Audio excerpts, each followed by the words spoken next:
Hello everyone, आज हम पढ़ने वाले क्लास 10 साइंस का चैप्टर नंबर फर्स्ट, जिसका नाम है केमिकल रिएक्शन एंड इक्वेशन। ये जो चैप्टर है वो काफ़ी इंटरेस्टिंग चैप्टर है। हम इसे विजुअल्स और एनिमेशन की मदद से काफ़ी सिंपल वे में कंप्लीट करेंगे। तो चलिए स्टार्ट करते हैं।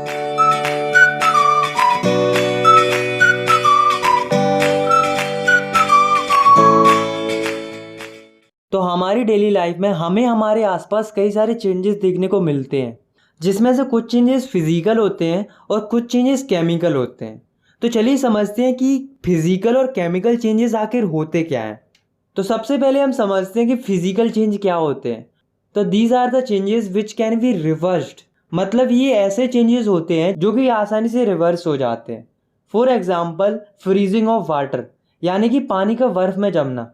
गाइस, आपने नोटिस किया होगा जब हम पानी को रेफ्रिजरेटर में रखते हैं तो वह बर्फ बन जाता है, और जब हम उसे बाहर निकालते हैं तो वह वापस पानी बन जाता है। तो ये जो चेंज है वो फिजिकल चेंज है, क्योंकि यहाँ पर जो चेंज हो रहा है वो रिवर्सिबल है। अब हम समझते हैं केमिकल चेंजेस क्या होते हैं। तो these are the changes which can not be reversed. मतलब कि ये ऐसे चेंज होते हैं जो कि रिवर्स नहीं होते हैं। जैसे कि रस्टिंग ऑफ आयरन, मतलब लोहे पर जंग लगना। आपने देखा होगा कि जब हम लोहे को एटमॉस्फेयर में खुला छोड़ देते हैं तो लोहे पर जंग लग जाती है और लोहा खराब हो जाता है। तो ये जो चेंज है वो केमिकल चेंज है, क्योंकि एक बार लोहा अगर खराब हो जाता है तो वह वापस उसी स्टेट में नहीं आ पाता है। तो चलिए अब हम इस चैप्टर के दो इंपॉर्टेंट टर्म्स को समझते हैं, जो कि है रिएक्टेंट और प्रोडक्ट। तो ये दोनों टर्म्स आपको इस चैप्टर में कई बार सुनने को मिलेंगे। तो चलिए समझते हैं कि आखिर ये रिएक्टेंट और प्रोडक्ट होते क्या है। तो सबसे पहले हम समझते हैं कि रिएक्टेंट क्या होते हैं। तो the substance which take part in chemical reaction are called reactants. मतलब कि ऐसे सबस्टेंस जो केमिकल रिएक्शन में पार्ट लेते हैं उन्हें हम रिएक्टेंट कहते हैं। नेक्स्ट है प्रोडक्ट। प्रोडक्ट क्या होते हैं? तो the substance which are formed in the chemical reaction are called products. मतलब कि ऐसे सबस्टेंस जो कि केमिकल रिएक्शन में फॉर्म होते हैं उन्हें हम प्रोडक्ट्स कहते हैं। तो चलिए रिएक्टेंट्स और प्रोडक्ट्स को एक एग्जाम्पल के थ्रू समझते हैं। जैसे कि जब सोडियम वाटर से रिएक्ट करता है तो वो सोडियम हाइड्रोक्साइड प्लस हाइड्रोजन बनाता है। तो दोस्तों, इस रिएक्शन को अगर हम ध्यान से देखेंगे तो इस रिएक्शन में सोडियम और वाटर जो है वो रिएक्टेंट है, क्योंकि ये दोनों इस रिएक्शन में पार्ट ले रहे हैं। और जो सोडियम हाइड्रोक्साइड और हाइड्रोजन है वे हैं प्रोडक्ट्स, क्योंकि ये दोनों इस रिएक्शन में फॉर्म हो रहे हैं। आई होप आपको रिएक्टेंट और प्रोडक्ट समझ में आ गए होंगे।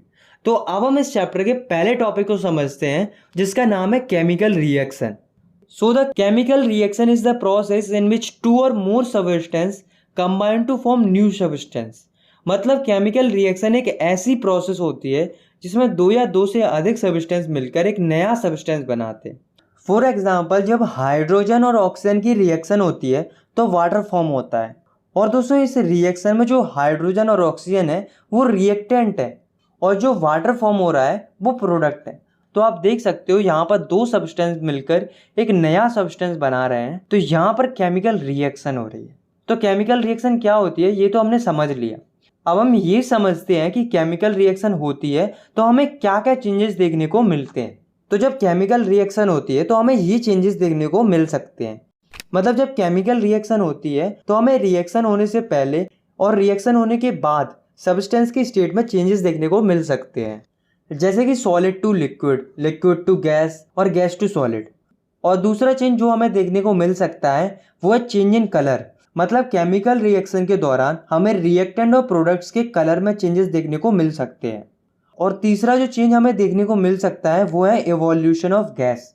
मतलब केमिकल रिएक्शन के दौरान हमें गैस निकलती हुई दिख सकती है। चौथा चेंज जो हमें देखने को मिल सकता है वो है चेंज इन टेम्परेचर। मतलब केमिकल रिएक्शन के दौरान हमें रिएक्टेंट और प्रोडक्ट के टेम्परेचर में चेंजेस देखने को मिल सकता है। और पांचवा और लास्ट चेंज जो हमें देखने को मिल सकता है वो है फॉर्मेशन ऑफ प्रेसिपिटेट। मतलब कि जब भी केमिकल रिएक्शन होती है तो हमें प्रेसिपिटेट निकलते हुए दिख सकता है। अब हम इस चैप्टर के सबसे इंपॉर्टेंट टॉपिक को समझते हैं, जो कि है केमिकल इक्वेशंस। तो यहाँ बेसिकली हमें तीन चीज़ों को समझना है, जो कि है कि केमिकल इक्वेशन क्या होती है, हम इन्हें बैलेंस क्यों करते हैं और हम इन्हें बैलेंस कैसे कर सकते हैं। तो हम तीनों टॉपिक्स को एक एक करके समझेंगे। तो चलिए हम इन तीनों टॉपिक्स को एक एक करके समझते हैं। तो सबसे पहले हम समझते हैं कि केमिकल इक्वेशन होती क्या है। तो chemical equation is the symbolic representation of a chemical reaction with the help of symbols and फॉर्मूले। मतलब केमिकल रिएक्शन को उनके सिंबल्स और फॉर्मूले की फॉर्म में लिखने को ही हम केमिकल इक्वेशन कहते हैं।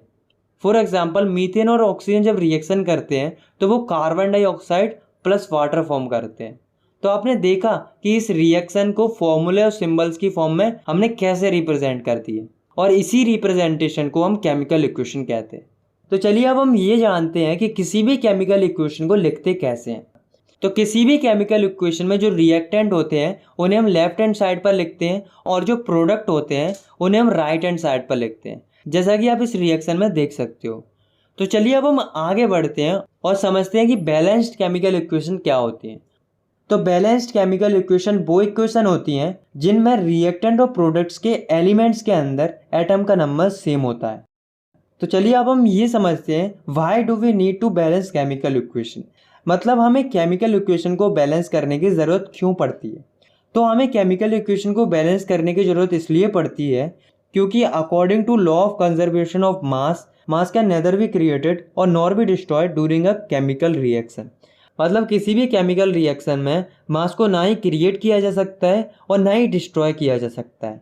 तो इसका मतलब तो ये हुआ कि रिएक्टेंट और प्रोडक्ट दोनों का जो मास है वो इक्वल होना चाहिए, और ऐसा तो तब होगा जब रिएक्टेंट्स और प्रोडक्ट के एलिमेंट्स के अंदर एटम का नंबर सेम हो, क्योंकि अगर ऐसा नहीं होगा तो law of conservation of mass apply ही नहीं होगा। तो अब हमने ये तो जान लिया कि केमिकल इक्वेशन को बैलेंस क्यों करते हैं। तो अब हम ये समझते हैं कि how to balance the chemical equation. मतलब कि हम केमिकल इक्वेशन को बैलेंस कैसे करते हैं। तो केमिकल इक्वेशन को बैलेंस करने का कोई स्पेसिफिक मेथड तो है नहीं, इसे हम हिट एंड ट्रायल मेथड से बैलेंस करते हैं। तो चलिए अब हम कुछ रिएक्शन को बैलेंस करके बैलेंसिंग को सीखते हैं। तो सबसे पहले हम एक रिएक्शन को बैलेंस करते हैं जिसमें Fe यानी कि आयरन और वाटर जो है वो मिलकर आयरन ऑक्साइड और हाइड्रोजन बना रहे हैं। तो इस रिएक्शन को अगर हम ध्यान से देखते हैं तो इस रिएक्शन में रिएक्टेंट और प्रोडक्ट्स के अंदर एटम का नंबर सेम नहीं है, और ये रिएक्शन अनबैलेंस्ड है। अब हमें किसी भी तरह से इस रिएक्शन के रिएक्टेंट और प्रोडक्ट में एटम का नंबर सेम करना है और रिएक्शन को बैलेंस करना है।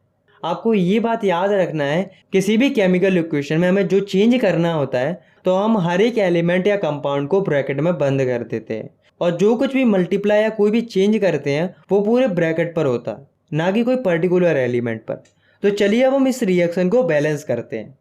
तो सबसे पहले हम एक टेबल बना लेते हैं जिसमें एक कॉलम में एलिमेंट का नाम और अगले कॉलम में रिएक्टेंट के एटम का नंबर और उससे अगले कॉलम में प्रोडक्ट के एटम का नंबर लिख लेते हैं।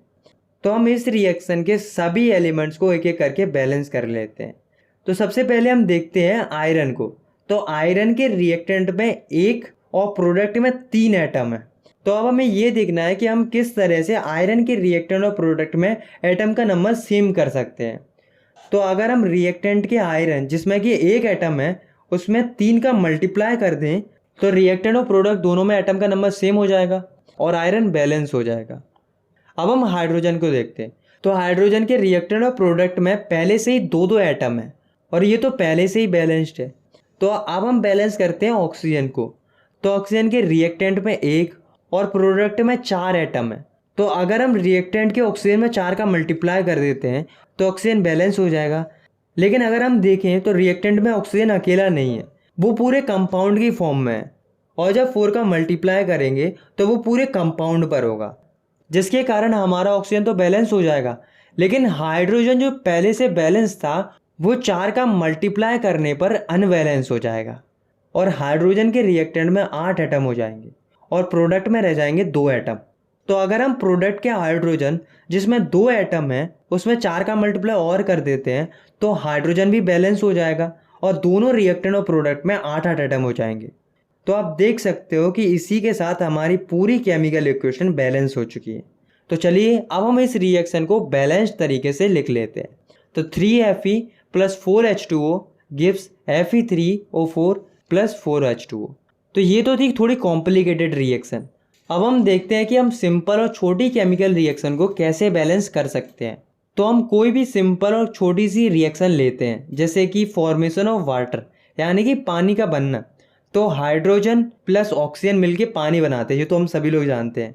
तो इस रिएक्शन को बैलेंस करने के लिए हमें टेबल बनाने की ज़रूरत नहीं है, क्योंकि ये एक छोटी रिएक्शन है। इस रिएक्शन में हाइड्रोजन और ऑक्सीजन मिलकर वाटर बना रहे हैं, और यहाँ पर हम देखें तो हाइड्रोजन के रिएक्टेंट और प्रोडक्ट दोनों में दो दो एटम है। इसका मतलब ये तो पहले से ही बैलेंस्ड है। लेकिन ऑक्सीजन के रिएक्टेंट में 2 और प्रोडक्ट में 1 एटम है।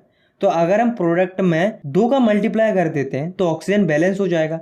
लेकिन प्रोडक्ट में जो ऑक्सीजन है वो पूरे कंपाउंड के फॉर्म में, और हम जो 2 का मल्टीप्लाई करेंगे वो पूरे कंपाउंड H2O पर होगा, जिससे हमारा हाइड्रोजन जो पहले से बैलेंस था वो अब अनबैलेंस हो जाएगा, और प्रोडक्ट के हाइड्रोजन जिसमें 2 एटम थे उसमें अब 4 एटम हो जाएंगे।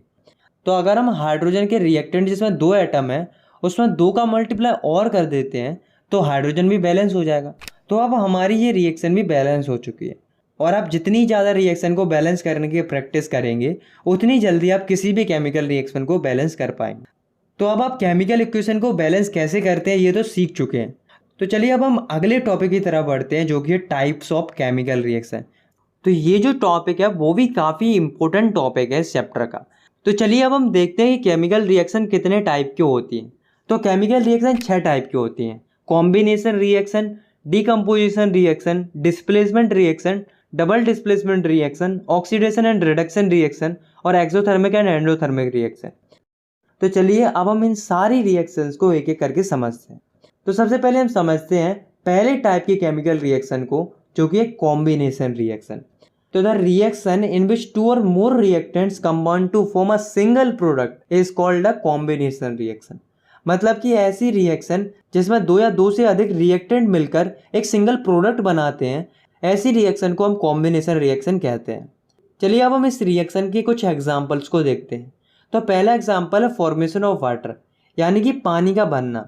जब हाइड्रोजन और ऑक्सीजन आपस में रिएक्शन करते हैं तो वाटर फॉर्म होता है, और ये जो रिएक्शन है वो कॉम्बिनेशन रिएक्शन है, क्योंकि यहाँ पर 2 रिएक्टेंट मिलकर एक सिंगल प्रोडक्ट बना रहे हैं। इसी का दूसरा एग्जांपल है बर्निंग ऑफ कोल। मतलब कार्बन और ऑक्सीजन की रिएक्शन होती है तो कार्बन डाइऑक्साइड फॉर्म होती है, और ये रिएक्शन भी कॉम्बिनेशन रिएक्शन है, क्योंकि इस रिएक्शन में 2 रिएक्टेंट यानी कि कार्बन और ऑक्सीजन मिलकर एक सिंगल प्रोडक्ट यानी कि कार्बन डाइऑक्साइड बना रहे हैं। तो चलिए अब हम दूसरी टाइप के केमिकल रिएक्शन को समझते हैं, जो कि है decomposition reaction. So the reaction in which a single reactant break down to form 2 or more products। मतलब ऐसी रिएक्शन जिसमें एक सिंगल रिएक्टेंट 2 या 2 से ज़्यादा प्रोडक्ट में टूट जाता है, उसे हम डीकम्पोजिशन रिएक्शन कहते हैं। तो यहाँ पर सोचने वाली बात ये है कि आखिर ये रिएक्टेंट टूट क्यों रहा है। कोई ना कोई एनर्जी तो होगी जिसके कारण ये रिएक्टेंट टूट रहा है। तो उसी एनर्जी के हिसाब से जो डीकम्पोजिशन रिएक्शन है वो 3 टाइप की होती है, जो कि thermal decomposition, electrolytic decomposition and photolytic decomposition. तो सबसे पहले हम समझते हैं थर्मल डिकम्पोजिशन को। तो ऐसा डिकम्पोजिशन जो कि हीट के द्वारा किया जाता है उसे हम थर्मल डिकम्पोजिशन कहते हैं। फॉर एग्जांपल, जब हम कैल्शियम कार्बोनेट को हीट करते हैं तो वह कैल्शियम ऑक्साइड यानी कि क्विक लाइम और कार्बन डाइऑक्साइड में टूट जाता है। दूसरी टाइप की डिकम्पोजिशन रिएक्शन है वो है इलेक्ट्रोलाइटिक डिकम्पोजिशन। तो ऐसा डिकम्पोजिशन जो कि इलेक्ट्रिसिटी की हेल्प से किया जाता है उसे हम इलेक्ट्रोलाइटिक डिकम्पोजिशन कहते हैं।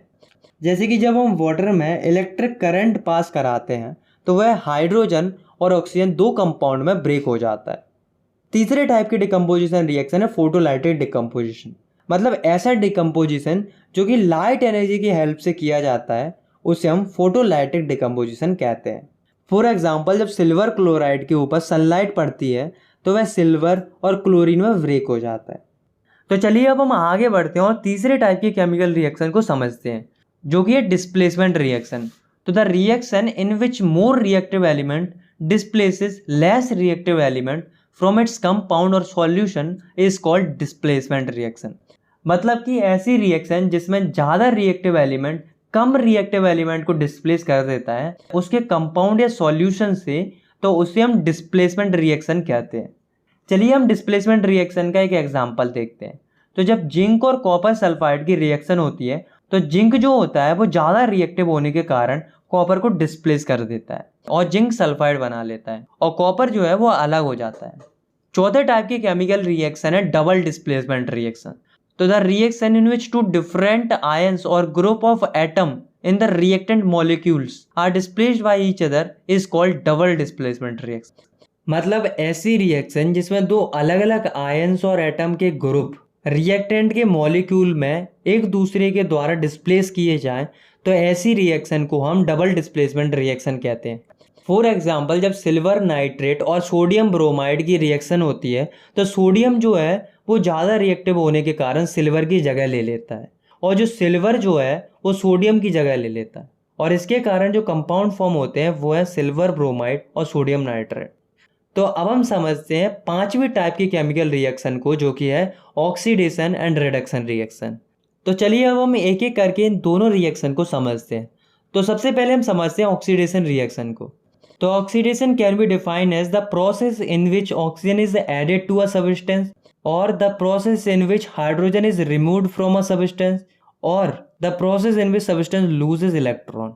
मतलब कि ऑक्सीडेशन एक ऐसी प्रोसेस होती है जिसमें कि किसी भी सब्सटेंस पर ऑक्सीजन ऐड हो रहा हो, या फिर किसी भी सब्सटेंस से हाइड्रोजन रिमूव हो रहा है, या किसी भी सब्सटेंस से इलेक्ट्रॉन्स लूज हो रहे हैं, ये होती है ऑक्सीडेशन। तो चलिए अब हम ऑक्सीडेशन के कुछ एग्जाम्पल को देखते हैं। तो जब हम कॉपर और ऑक्सीजन को हीट करते हैं तो कॉपर ऑक्साइड फॉर्म होती है, और ये रिएक्शन ऑक्सीडेशन रिएक्शन है, क्योंकि यहाँ पर जो ऑक्सीजन है वो कॉपर में ऐड हो रहा है। और जब हाइड्रोजन सल्फाइड और ऑक्सीजन की रिएक्शन होती है तो वाटर फॉर्म होता है और सल्फर फॉर्म होता है। तो ये रिएक्शन भी ऑक्सीडेशन रिएक्शन है, क्योंकि यहाँ पर हाइड्रोजन जो है वो हाइड्रोजन सल्फाइड से रिमूव हो रहा है। और ये एक और रिएक्शन है जिसमें जिंक में से 2 इलेक्ट्रॉन लॉस हो रहे हैं, तो ये भी ऑक्सीडेशन रिएक्शन है, क्योंकि यहाँ पर इलेक्ट्रॉन लूज हो रहे हैं। तो चलिए अब हम समझते हैं कि रिडक्शन रिएक्शन क्या होती है। तो ये जो रिएक्शन होती है वो ऑक्सीडेशन रिएक्शन की बिल्कुल अपोजिट होती है। तो reduction reaction can be defined as the process in which oxygen is removed from a substance, और the process in which hydrogen is added to a substance, और the process in which substance gain electrons. मतलब कि reduction एक ऐसी process होती है जिसमें किसी भी सब्सटेंस से ऑक्सीजन रिमूव हो रहा हो, या फिर किसी भी सब्सटेंस पर हाइड्रोजन ऐड हो रहा हो, या फिर किसी भी सब्सटेंस में इलेक्ट्रॉन ऐड हो रहा हो। फॉर एग्जांपल, जब पोटेशियम क्लोराइड वो पोटेशियम क्लोराइड और ऑक्सीजन में टूट जाता है तो वो रिएक्शन होती है रिडक्शन रिएक्शन, क्योंकि यहाँ पर ऑक्सीजन रिमूव हो रहा है। और जब सोडियम और हाइड्रोजन ऐड होते हैं तो वो सोडियम हाइड्रोक्साइड फॉर्म करते हैं, और ये भी एक रिडक्शन रिएक्शन है, क्योंकि यहाँ पर हाइड्रोजन जो है वो ऐड हो रहा है। और ये एक और रिएक्शन है जिसमें जिंक जो है उस पर 2 इलेक्ट्रॉन ऐड हो रहे हैं, तो ये भी एक रिडक्शन रिएक्शन है, क्योंकि इसमें इलेक्ट्रॉन ऐड हो रहे हैं। दोस्तों, आपको एक बात याद रखनी है कि जब भी किसी भी सब्सटेंस का ऑक्सीडेशन होता है तो उस सब्सटेंस को हम ऑक्सीडाइज्ड कहते हैं, और जब किसी भी सब्सटेंस का रिडक्शन होता है तो उस सब्सटेंस को हम रिड्यूस्ड कहते हैं। तो चलिए अब हम समझते हैं एक बहुत ही इंपॉर्टेंट केमिकल रिएक्शन को, जो कि है रेडॉक्स रिएक्शन। तो the reaction in which oxidation and reduction take place simultaneously are called redox reaction. मतलब कि ऐसी रिएक्शन जिसमें ऑक्सीडेशन और रिडक्शन एक साथ देखने को मिलते हैं, तो ऐसे रिएक्शन को हम रेडॉक्स रिएक्शन कहते हैं। फॉर एग्जाम्पल, कॉपर ऑक्साइड और हाइड्रोजन की रिएक्शन होती है तो कॉपर और वाटर फॉर्म होता है, और ये जो रिएक्शन है वो रेडॉक्स रिएक्शन है, क्योंकि इसमें कॉपर ऑक्साइड जो फॉर्म हो रहा है वो कॉपर में रिड्यूस हो रहा है, और यहाँ पर रिडक्शन रिएक्शन हो रही है। और जो हाइड्रोजन है वो वाटर में ऑक्सीडाइज हो रहा है, और यहाँ पर हो रही है ऑक्सीडेशन रिएक्शन। तो इस रिएक्शन को हम रेडॉक्स रिएक्शन कह सकते हैं। तो अब हम आखिरी और छठवीं टाइप की केमिकल रिएक्शन को समझते हैं, जो कि है एक्सोथर्मिक एंड एंडोथर्मिक रिएक्शन। तो इन दोनों रिएक्शन को हम एक एक करके समझेंगे। तो पहले हम समझते हैं एक्सोथर्मिक रिएक्शन को। तो the reaction which are accomplished by evolution of heat are called exothermic reaction. मतलब ऐसी रिएक्शन जिसमें से हीट एनर्जी इवॉल्व होती है, तो उसे हम एक्सोथर्मिक रिएक्शन कहते हैं। For example, burning of natural gas. मतलब मीथेन और ऑक्सीजन की जब रिएक्शन होती है तो CO2 और वाटर फॉर्म होते हैं, और काफ़ी मात्रा में हीट निकलती है, और ये जो रिएक्शन होती है वो एक एक्सोथर्मिक रिएक्शन होती है। चलिए अब हम समझते हैं एंडोथर्मिक रिएक्शन को। तो the reaction which occur by the absorption of heat energy are called endothermic reaction. मतलब कि ऐसी रिएक्शन जिसमें हीट एनर्जी एब्जॉर्ब होती है उसे हम एंडोथर्मिक रिएक्शन कहते हैं। फॉर एग्जाम्पल, जब मर्क्यूरिक ऑक्साइड मरकरी और ऑक्सीजन में टूट जाता है तो काफ़ी मात्रा में हीट ऑब्जर्व होती है। और एक और बात मैं आपको बताता हूँ कि जो फोटोसिंथेसिस होती है वो एक एंडोथर्मिक रिएक्शन होती है। तो चलिए अब हम समझते हैं चैप्टर के आखिरी टॉपिक को, जो कि है effect of oxidation in our daily life. मतलब कि जो ऑक्सीडेशन होता है उसका हमारी डेली लाइफ पर क्या इफेक्ट पड़ता है। तो ऑक्सीडेशन के हमारी लाइफ में मेनली दो इफेक्ट देखने को मिलते हैं, जो कि कोरोजन और रेंसिडिटी। तो चलिए सबसे पहले हम समझते हैं कोरोजन को।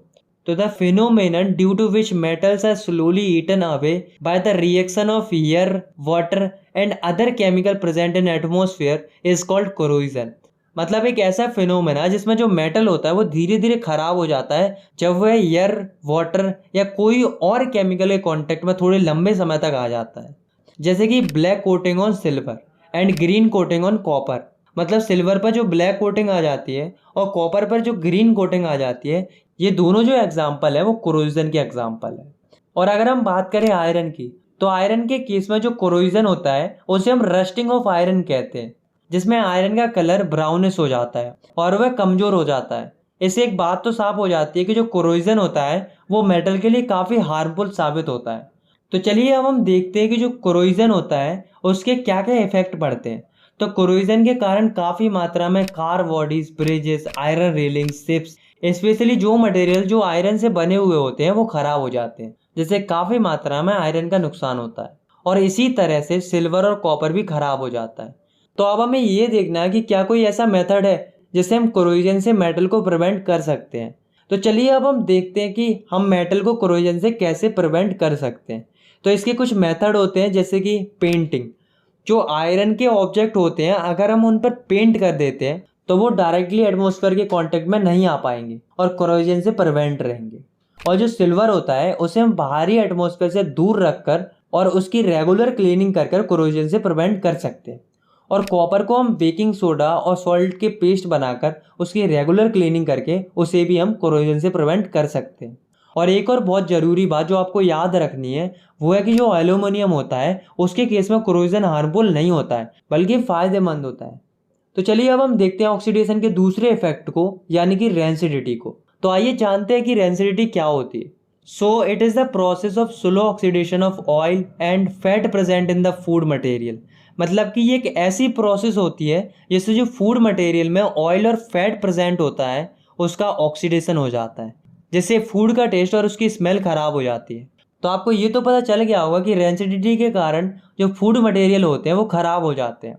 तो अब दोस्तों हम देखते हैं कि हम फूड मटेरियल्स को उन्हें हम रेंसिडिटी से कैसे प्रिवेंट कर सकते हैं। तो इसके कुछ मेथड होते हैं, तो चलिए हम वो भी देख लेते हैं। तो वो मेथड कौन कौन से होते हैं? By keeping food materials in air tight containers. मतलब कि जो फूड मटेरियल्स होते हैं उन्हें हम एयर टाइट कंटेनर्स में रख सकते हैं, जिससे जो फूड मटेरियल्स हैं वो डायरेक्ट एयर के कॉन्टेक्ट में नहीं आएंगे और वे रेंसिडिटी से प्रिवेंट रहेंगे। और दूसरा मेथड है by refrigeration of cooked food at low temperature. मतलब कि जो पका हुआ खाना होता है उसको हम रेफ्रिजरेटर में रख सकते हैं, जिससे फूड रेंसिडिटी से प्रिवेंट रहता है। और तीसरा मेथड है bye avoiding cooked food and food material in direct sunlight. मतलब जो पका हुआ खाना होता है और जो फूड मटेरियल होते हैं उन्हें हम डायरेक्ट सनलाइट से दूर रखकर रेंसिडिटी से प्रिवेंट कर सकते हैं। और चौथा और आखिरी मेथड है बाय एडिंग एंटीऑक्सीडेंट। मतलब जो फूड मटेरियल होते हैं उनमें एंटीऑक्सीडेंट ऐड करके हम उन्हें रेंसिडिटी से प्रिवेंट कर सकते हैं। दोस्तों आपने कई बार चिप्स तो खाए होंगे, आपने देखा होगा कि उनमें गैस भरी होती है। तो आपके दिमाग में क्वेश्चन जरूर आता होगा कि आखिर इन चिप्स के पैकेट्स के अंदर कौन सी गैस भरी जाती है और ये चिप्स के पैकेट्स के अंदर क्यों भरी जाती है। तो जो गैस चिप्स के पैकेट के अंदर भरी जाती है वो है नाइट्रोजन। और नाइट्रोजन गैस इसलिए भरी जाती है क्योंकि ये एंटीऑक्सीडेंट की तरह काम करती है और उन चिप्स को रेंसिडिटी से प्रिवेंट करती है। तो दोस्तों यहाँ पर हमारा जो चैप्टर है वो ख़त्म होता है। आई होप आपको ये चैप्टर समझ में आ गया होगा। अगर आपको ये वीडियो पसंद आई तो आप इस वीडियो को लाइक कर सकते हो और चाहो तो आप इस चैनल को सब्सक्राइब भी कर सकते हो, ऐसे ही क्लास 10 की साइंस की वीडियोस आगे देखने के लिए। मिलते हैं नेक्स्ट वीडियो में, तब तक के लिए टेक केयर, बाय बाय।